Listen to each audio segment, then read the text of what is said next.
Good afternoon. Good afternoon. Hey, everybody, and welcome to A Wedding Insight. Yes, that's right. If you're getting married, this is a great show for you, or you tell a friend who's getting married if they need a wedding insight. We are the team for you. We come to you every other Sunday and bring you people in the industry to help you with your wedding ideas, what you're looking for. We're here to help you. So let's bring in my partners in crime. Let's welcome to the show, Nick. Hey, Nick. Are we doing a show today? Yeah, Nick. We're live. We're supposed to do a show, Nick, every other Sunday. Remember, we're doing a show, Nick. Oh, okay. Today, right now, you're live, Nick. Say hi to everybody. Wave, Nick. Hi. I was just taking photos of current styles. Yeah, we're live right now, Nick. Yeah, okay, right now. So where's the other dynamic duos? Like, where are the other? Well, the other dynamic duo, they actually had an event today, and that's what they do best. So they're off doing a wedding. So it's just me and you, bud. Wow. Okay. I'm not in my chair, and I'm not sitting down that I'm able to have this conversation with you. So, what's the topic? What's the topic today? Today's topic is me, the MC, and you, the tuxedo man. We're going to talk about our industry, Nick. We're going to interview each other and talk about our industry and how we can help brides and grooms do better for their wedding. Well, I can tell you, as an MC, you got the tougher job. I'm just going to let you know that now, just to put it out there. Well, here it is. Let's just get started and let's go. Since you got the mannequin right there, just to let everybody know, when you see me out in a wedding, I go to Nick at Andrew's Formals, where I get all my tuxedos there so I can look good, look my best. There it is. There's his website. And if you're looking for vests, tuxedos, shirts, they do a little bit of everything. It's a one-stop shop. Anything you need, you can go there and get it done. So we're talking about suits, Nick. And I got a show next week, Saturday. So What is going on? What is new? What is hip? What's the new trends happening right now? Okay, so the new trends that I like and I think is happening right now, which is really, really sharp, I want to say is my new mustard. This is one of my newest collections. Again, I have it set up with a bow tie. You don't have to do it that way. But this is the new look right now, which is the new mustard. It's really sharp and stand out. The other one I would have said that's our new trend right now is the actual maroon. This is where we're seeing a lot of people going something a little different, standing out. The truth is they're trying to peacock and making sure that they get seen once they walk in that door. So one of the newest ones today, I would say, is my maroon, which is one of the sharpest looks right now. And I'm encouraging you to do it for the next upcoming event that you got going here. So it's the first look. It's the wow factor as you walk into the wedding. Is that what it is? Yeah. Listen, you know what? We're just getting out of COVID, and people want to be noticed. People want to be seen, and you know what? That's the inspiration. And I think the best part about it is they're doing it with fashion, and they're making sure that colors that they didn't think about, do it. Things like lavender, lilac.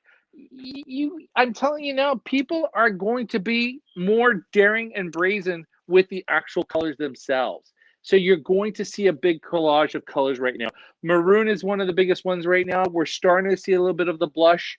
I am seeing a focus on lilac and baby blue, which is the new one right now. And I'm really surprised to say today, purple. Like, that is hardcore trend right now. Pastel is really kind of taking the lead. But we do have those that want to be a little more conservative. We do have the grays, we do have the light silvers, we do have the tones in case they want to go with something a little lighter and still be conservative looking. Okay, so that you can mix and match it. You can put it together.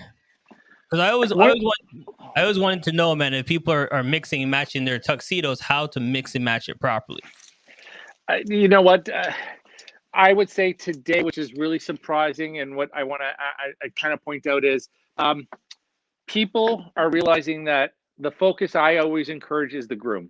Have the groom as the focus point. After that, have the guys to do the compliment. And definitely I'm saying to you that if you see today is a lot of groups are being a little more daring, going with something with a satin inset like this one here. This is from Ike Bahar. This one is our collection called the Tyler. It is sharkskin gray, which is something that's really new right now. I love it with the black bow tie because it just kind of gives it that tone. It really shows the gray. And again, we're having a lot of customers that are willing to go something a little bit different, like this one here, or the last one, which is a maroon. One of my best one I can tell you today that's really kind of taken lead. And I was, I'm not going to lie, I was really surprised by it. And this is what we're seeing a lot of traction on, is my rose gold. Okay, so to me, and I could be wrong, and people, if you're watching right now, put it in the comments. He calls that rose gold. That looks pink to me. Yeah. If you think it looks pink to you, let me know. Like I don't know if we're seeing it. Why is that called rose gold? You know what? In person, it has a bit of that purpley pink look. I know some people take rose gold mistakenly, like with the Michael Kors, which is that brownish gold. Okay. They selected this to be called rose gold, and we've kind of continued that trend, calling it rose gold. So, if you want to call it pink, hey, call it pink. So you're having to wear a pink coat. So here's a question then. Here's a question, because I see that black trim. Do I wear black pants with it or the same color pants with it? So we package it with black pants just so that it's a little bit more the focus point on the jacket. So one of the nice part about it is again, as I said to you about the peacocking and kind of standing out, here's the focus point. So a lot of it's happening right now where they're just making the jacket a little jazzy. One of the other things that we're seeing that people are going a little more trendy with is actually purple. But again, it has a little bit of a texture, which is really, really kind of seeing what's happening right now. Jacquard is happening. The one thing with the jacquard pattern coats that we're seeing is people, or customers, I should say, brides and grooms, are always liking it as their second jacket for the evening. So brides are not the only one that are now doing a change up. Listen to me on that one. Listen. Time out. So you're telling me guys are going for the two jacket, one to get married in and one to party in? You know what? It was I honestly believed, approximately about 25 years ago, you would hear guys saying, I got married in my tuxedo, whether it be a tailcoat, whether it be just a black tuxedo or a suit, but they would change into their so-called honeymoon apparel or departure apparel. So now what's happening is the traditions are coming back where people are going into something a little more wild for the dinner, just to give it that change up from that formalness from the morning. So that's happening, and I'm encouraging the guys to make the statement. If she can do it by taking part of the dress off and turning it into something else, guys should do the same. All right, can I see that jacket on the mannequin? Because I really like that one. Now, what does it call that? What's the design? Paisley? What do you call that design? This is actually called vine. So what's really nice about this one here specifically is that it has a sequence of the paisley with vines in it. So, and I just think, to me, that's smashing.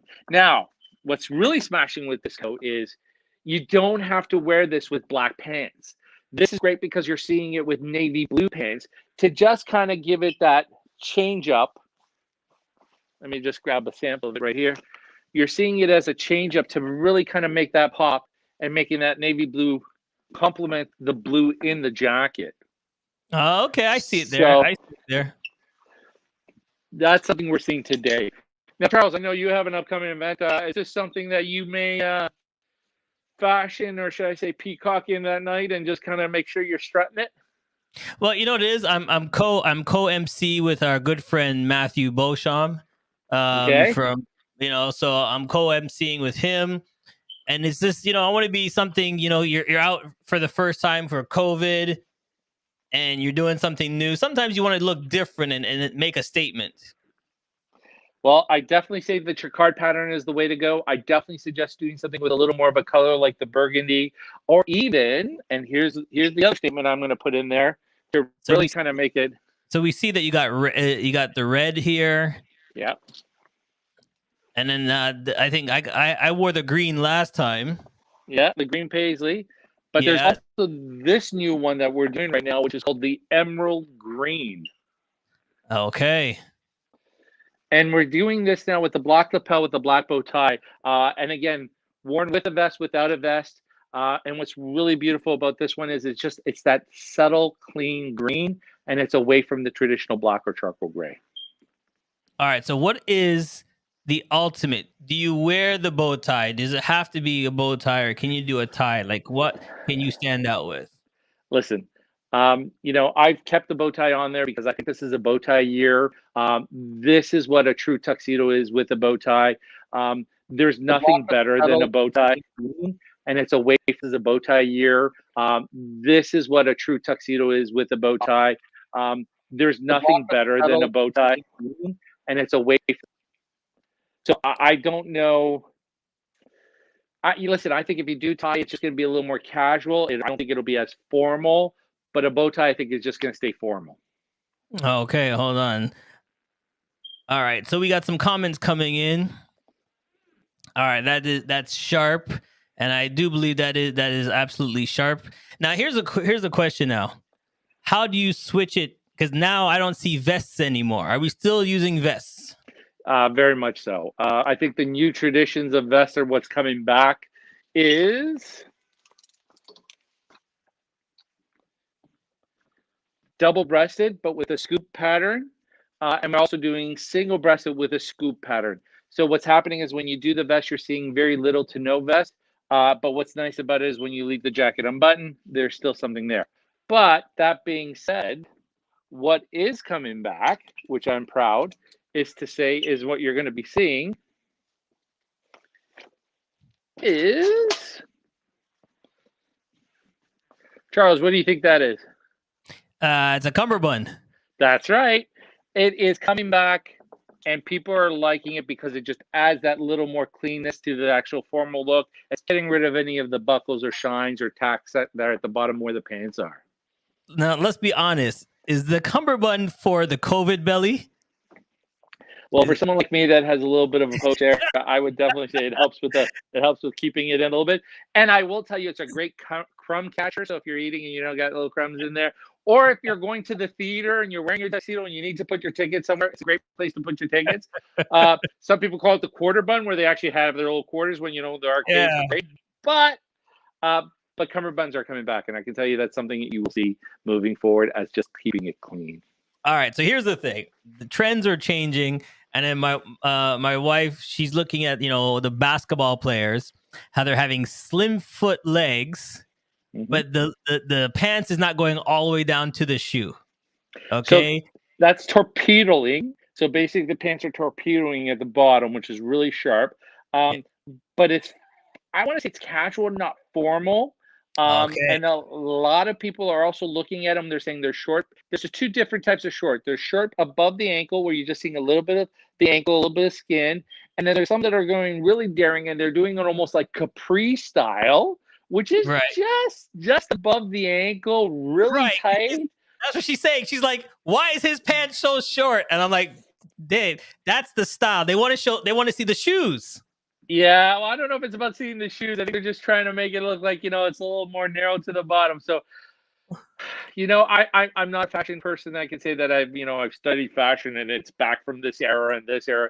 But history has a lot of repeating itself. There's subtle changes to it that kind of gives it that little distinction and kind of stand out. But, if you really want to get a kick out of it, type in 1930s formal. I'll tell you now, there were no capris at that time. If you type in 1950s, there were no capris at that time. So I really want to say that was a thing from somebody who borrowed somebody's suit, and they didn't fit, but they were really famous, and they took some really great photos of them in it. Yeah, like I'm pulling up some pictures here today, and I could see some of these pictures, and some of the photos are coming back. The style's coming back. The way they look is coming back. But then here's the question: shoes? Is it when you wear a bow tie, the shoes have to be shiny? Is that the rule? Listen, the true tuxedo shoe is patent leather. Okay. Patent leather is the shoe that goes with it. What was in the 1930s, what was in the 1920s, was actually the slip-on moccasin. But the moccasin, or the slip-on shoe, believe it or not, had a bow tie on top of it. So that was the real slip-on shoe. Still not showing skin, just want to let you know, but it had a bow tie on it. So it had this little more of a formal effect because it didn't look like a casual shoe or a lace-up. So as fashions move forward, trends had moved forward, the tuxedo patent leather shoe is kind of what always led with the tuxedo. And I'll be honest with you, we encourage customers to do the right direction and pick the right shoe. You're going to wear the tuxedo, wear the right shoe with the tuxedo. And again, That's casual, believe it or not. That's not formal. Those are suits that you're kind of showing up there. So I don't know if you want to type in wedding and maybe bring that up on me so that it looks Okay, like it stands out about. so here's the reason I brought that up is how do you know what is a casual suit and a tuxedo? Is there like little things you can look at and say, Yeah, you know, that's a great casual, that's a great point. So if you're asking me what are the distinctions, I'll truly say is the satin lapel. That's what makes a tuxedo. The satin button. That's what makes a tuxedo. The satin besoms. That's what makes a tuxedo. You won't see this in a suit. What you will see if you do ever wear a suit, just to give you that understanding,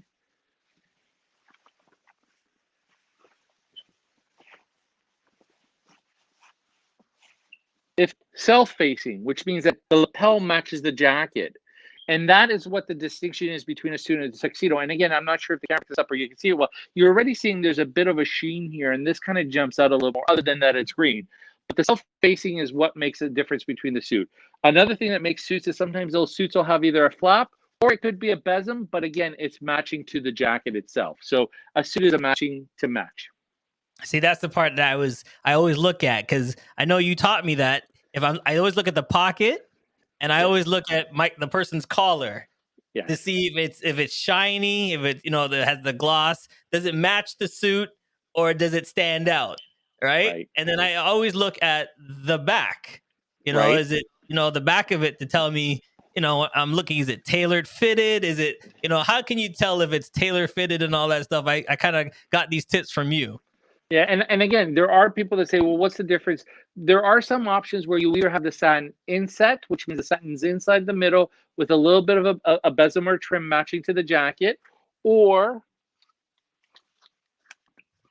you basically have a matching like gray where you actually have a satin trim, which also makes it formal. And again, tuxedo button, satin on the pocket. So that to us is what makes a tuxedo. And again, there are many distinctions that are coming out. That what makes up a tuxedo.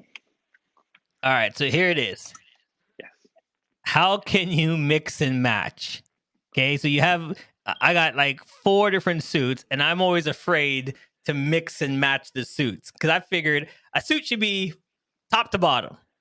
But now that I'm looking at people and they're mixing one jacket top with the different pants and. You're trying to get me into trouble. You're trying to get me into trouble. I know this is where we want to stay focused on tuxedos, and you want me to really pull me in to talk about suits. Okay, so because here's the thing, Nick. All right, so here's the thing. Because not all the time I'm going to be wearing a tuxedo. As the MC and as a guest, we want to go in looking nice as well. How can we shine as a guest in a nice different pattern? You know what I mean? Okay. So let me get that sample right now to give you that, and I'll be right back 1 minute. All right. We're going to take a quick break. We'll be right back. Don't go nowhere. Let's go. CMJ Entertainment is a one-stop shop. CMJ Entertainment helps people do any type of events, and it's a marketing tool as well. So we'll cover everything from start to finish. If it's a wedding, we'll make sure your wedding is over the top. And if it's an event, we make sure that everybody gets information at the end of the day. Give us a call at 416-414-8964 or online, go to cmjent.com.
Yes, we are back live.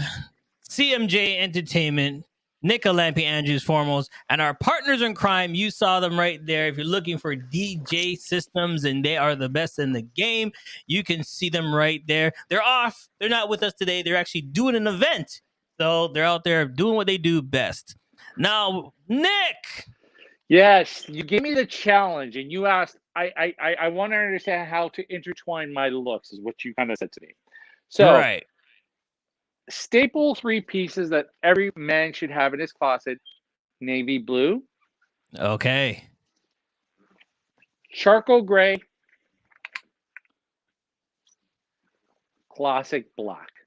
Okay, Those I got two. three. I got 2 out of the 3. That's 2 out of the 3. I got 2 out of the 3. Okay, so what are the 2 that you own? I have the black and the gray. So you have the black and the gray. So Yes. let's focus on this for a minute. Now, Charles, in the future, you might make an investment in, say, a burgundy sports coat or a burgundy jacket. Right. So now with this one here, what's really amazing is you could do black pants with this burgundy jacket. Okay. So now you can use your suit pants on this coat here. Or if you bought a burgundy suit, you now can do burgundy pants with a black jacket. See, that's the part that throws me off, Nick. I'm kind of scared to do the burgundy pants with the black top. Black pants, I figured, yeah, black pants is anything, but it's the flip part that gets me. We are in a new era of standing out. You've had a year where you've been home and you did not change into pajamas only. So now get out of your pajamas and get into the suit look. And again, another look that I was saying to you is you could do charcoal gray, black jacket, black pants, charcoal gray jacket. And that's the one thing I can tell you that's really nice about the 3 looks.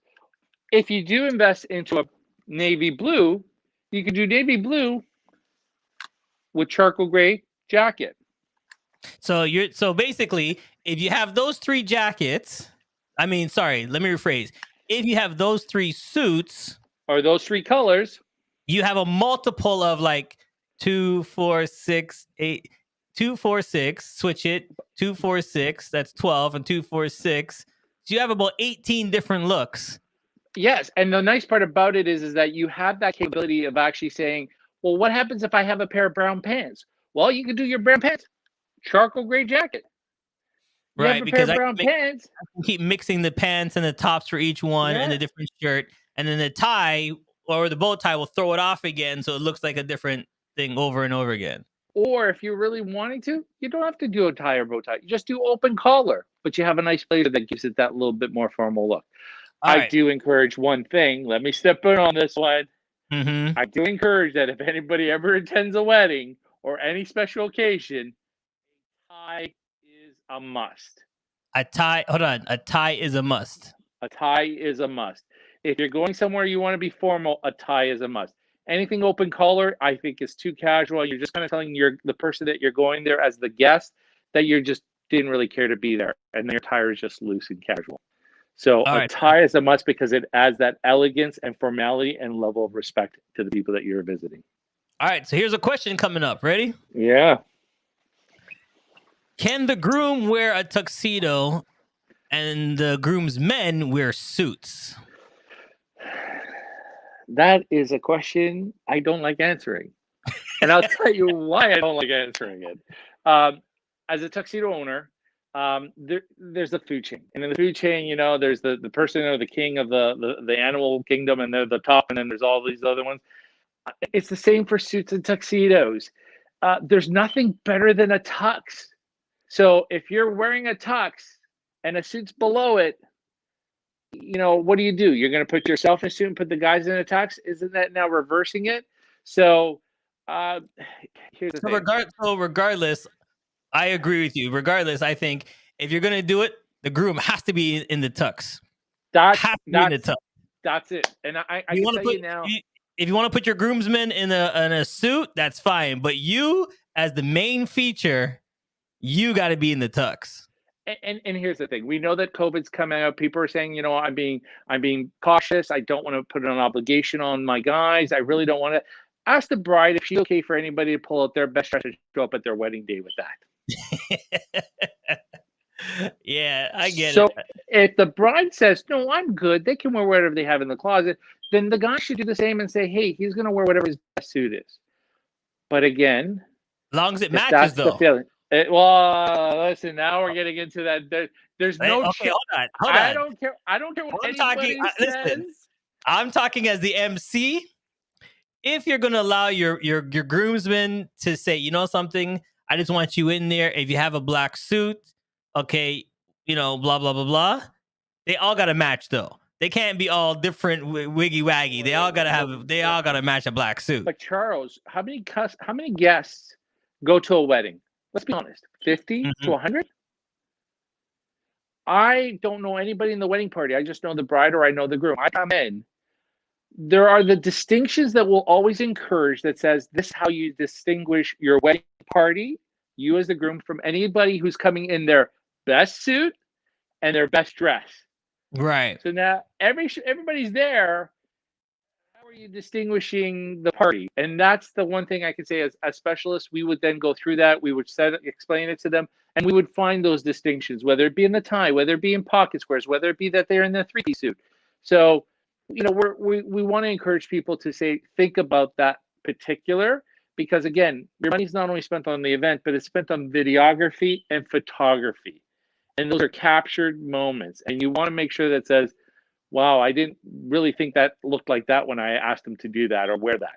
So, See, This you is know, this is where this is where we would need Breeza to come in and give us the woman's yeah, aspect yeah, this about. is like, This is where we need the woman to say, nope, he's got to wear this. He's got to.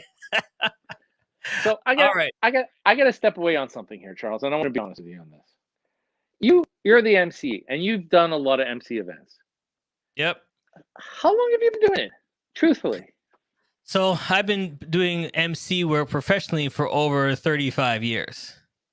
And every time I go to a wedding, and this is why I asked, I see different looks, different aspects, and I want to come in to put a little flair on it as well. And for me as an MC, I love going in and finding out what the bride and groom is wearing, and then I can come to you and say, listen, I need a splash of this color. This is their theme color. Give me a little bit of this color. Because as an MC, I figured you are part of the wedding as well. You should, if they take pictures with the bride and groom, you need to make sure that you're part of it. You can stand in there. Just to give that full flavor that you are really interested in what they're doing. That's the main So, thing. As an MC, you have to be interested in what they're doing. so you're being professional, and your level of professionalism is to go to that extent and saying how you want it. So, how many open callers do you go to MC? Unless it's on the beach in Jamaica. That's the only There time. you go. Oh, okay. So, in the tie, you agree the tie is the direction to go, and you've always been in a tie. Yeah, well, look, I found the picture of a wedding we did together. Some great friends of ours. You know what I mean? And it's like, you're pulling everything together. You're pulling the day together, the whole theme. It just matches. So you got to put it all together. But here's the one thing I'm going to ask you before I want to focus on you now because it's a lot of it on Nick. So I want to focus on you because Nick, this is where you spoke about the touches. Let's see what the MC has to say now. well, I'm going to tell you right after this, because here's the thing: shoes. When do you put on the brown versus the black? Black shoes, brown Commercial shoes. break. Okay, we'll be right back. Stay tuned. Don't go nowhere.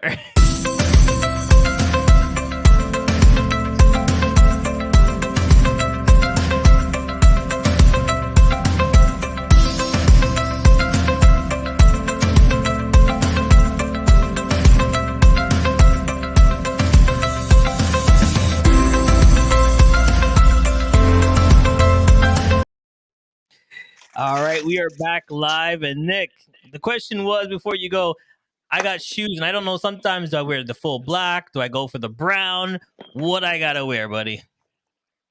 So brown shoes are great. I strongly recommend the brown shoes because I think it is coming away from the black. And what's nice about the brown is you can definitely wear it with navy blue, any other color. I just don't recommend it with black. But again, Okay. the first investment everybody does is an actual black shoe, which I'll be honest with you, goes with everything. All right. So if I'm wearing my navy, my gray, I can wear the brown. I would definitely say brown is the number one to go, and I think that will be the one that I think it'll stand out and complement. But again, you can go black as well. I just encourage more the brown. All right, guys. Make sure you check out my Instagram and my Facebook pages next week after the wedding, and you're going to see my new look because I'm getting all these tips. And watch out, because that's what it's all about. Me as an MC, I want to make sure when I walk in, the eyes are on me, the attention's on me, because at the end of the day, I'm going to be giving instructions. I want the audience to listen to me. So when I introduce the bride and groom, when I introduce the father of the bride, the mother of the bride, when I'm introducing the best man to come up and speak, I have everybody's full attention. They're gravitated to me so I can introduce the family properly. So Charles, why have an MC at a wedding? What's the purpose of that? Why can't you have your uncle or Zio or cousin or my best friend or something? I follow that twofold, because some people say, "Oh, I'd really love my uncle to do it," and I'm like, "Listen, your uncle can do it, but you know something there? I'll help your uncle." So I'll be like the side guy, the part two guy, to help your uncle so he knows when to go up, what he's saying next, that he's not flitting, he's not going ahead of the waiters and the waitresses, because everything is timing. When you're emceeing a wedding, it's all timing. When to approach, when to go. Are they clearing the dishes now, or are the appetizers coming out? You don't want to be putting up a speech when the wait staff is cleaning dishes. Also, the clinking sound is not kiss the bride. It's actually it's all plates making noise. So if somebody really wants, my brother, my best man, or I want him to do it, that's fine. I offer a service where I actually help them the night of to make them stand out, to make them look good as they're emceeing as well. So I do provide that service. So do you? But being an MC, as long as you have, I'm assuming you've gone through maybe some training, or was there a skill set? Yeah, so I've gone through different courses of training. Like I used to be part of Toastmasters, is a professional speaking course. I've done a lot of stage training, and I've done a lot of MC training. Competition talk or almost debate, if I'm not mistaken. Yep, I've done competitions for debating, speaking, how to get across. Here's the thing. It doesn't make a difference if it's one person in the audience or 5,000 people in the audience. You still have to give the same effort to anybody that's in the audience. Here's the key thing, though. You need an MC that understands you and has to bring the family together. That's the main focus. Just don't get an MC to announce everything. To me, a great MC brings families together, does things, puts on events, plays little games in between to make sure that both parties, because now it's one new happy family, can both enjoy themselves together. I've been to a lot of weddings when the MC is just reading off, which is fine, but no one's interacting. The night is full. The crowd. Yeah, the night is full. You're now one big happy family and friends. It should be that by the end of the night. So when you hire an MC, two key things to understand is get references. Go to their YouTube pages, go to their Instagram, see how many weddings they've done, look at their style, see how they come dressed. We talked about this. Is the MC coming dressed professionally, or did he just throw something on real quick, or is he coming in not looking the style level of the groom? You know what I mean? Like, that's, to me, he's going to be in a lot of photos. Your MC is going to be in a lot of photos with you. He's on stage. He's at the podium. He's walking around with your auntie and so and so. Does he represent your night? So, right? Video testimonial is great. And I hear what you said. But a lot of times you have people who can just really afford a good social media production, how to edit that YouTube, how to get that highlight, how to pay for headshots. Like, right. What is the do's and don'ts for a bride and groom to know how to choose the right MC? What is your tip to that? What is your suggestion to that?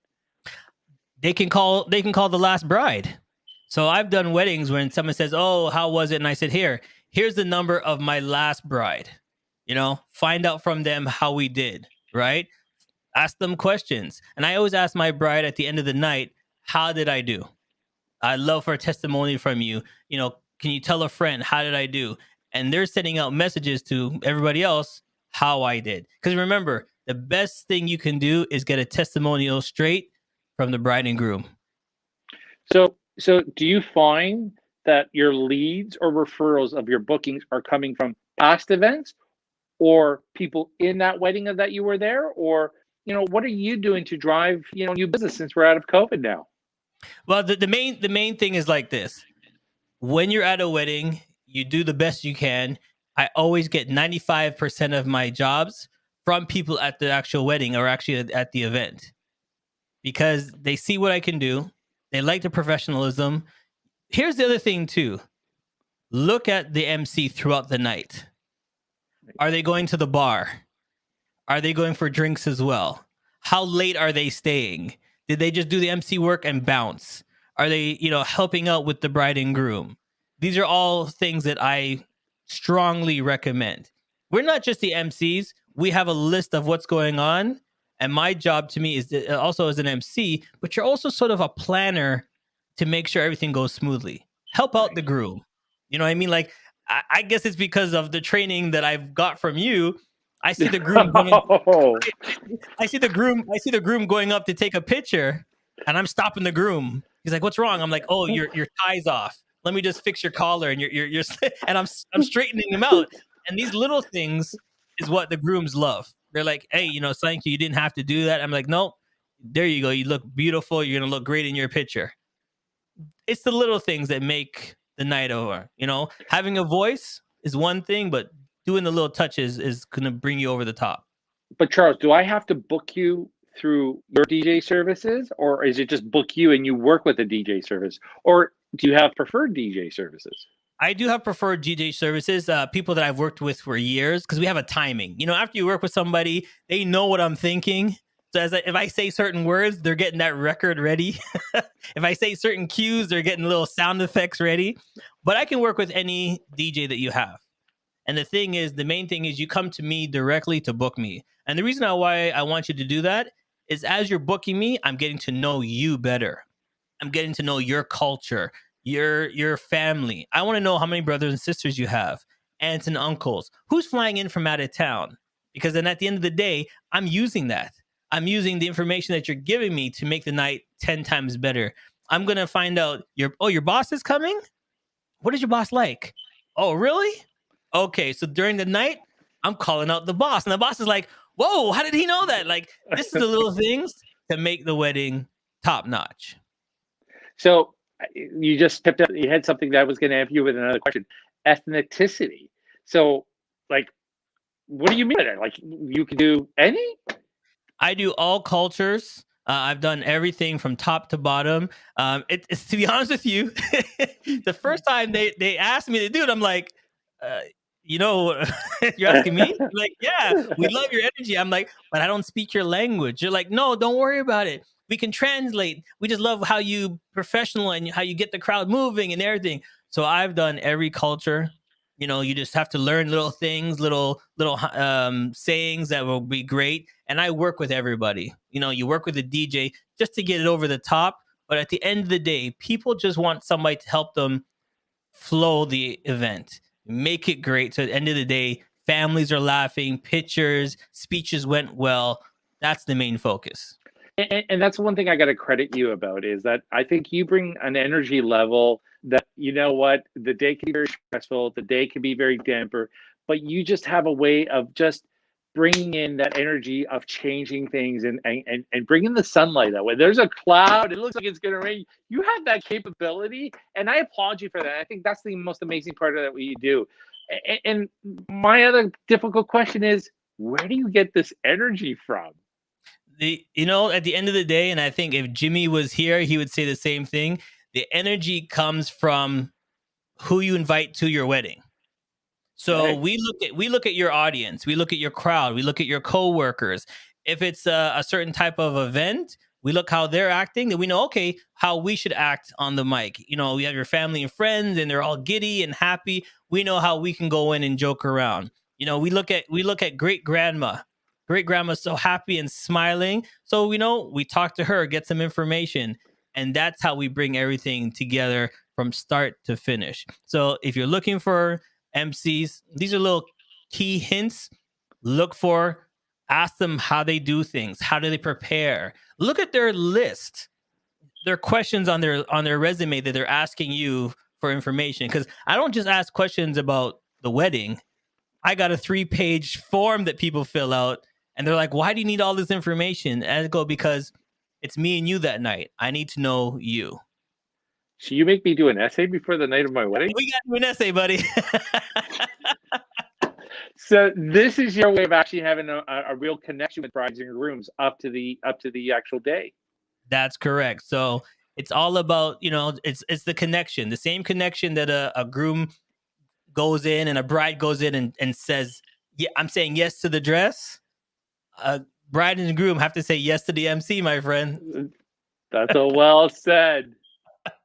All right, everybody, listen. If you need more information, there you go, right there on the screen, andrewsformals.com. Nick is there. But Nick, before we go, how are you doing fittings right now for COVID?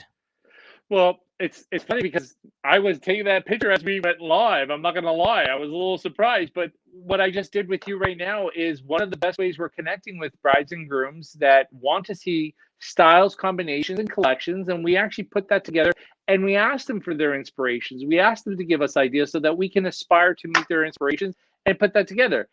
As COVID is changing, we're getting people in the store. We are open by appointments and we're operating by appointments to help manage the flow of customers in the store, crowd control, and be COVID compliant. So what you just got a little bit of a taste was a real short version of it, but we're a little more detailed when we do virtuals. All right. And if you're looking for us as an MC, please go to my website. You can go online. You can look for me, Google me. And that's the main thing. Like I told you guys, Google and find out. And I'd love to come down and sit and talk to you one-on-one. And one other thing we're telling people that are listening, if there are any topics or conversations or suggestions that you'd like, please put it in our Facebook. Please let your friends and family know what we're doing because we're just building our audience right now. And we're asking you to kind of give us what you want to know. All right, everybody. You have a great Sunday. We'll see you next time. Thanks for watching, everyone. Hope these tips helped you out. It's your day. Make it fun. Make it your best. We'll see you next time, everyone. Bye-bye.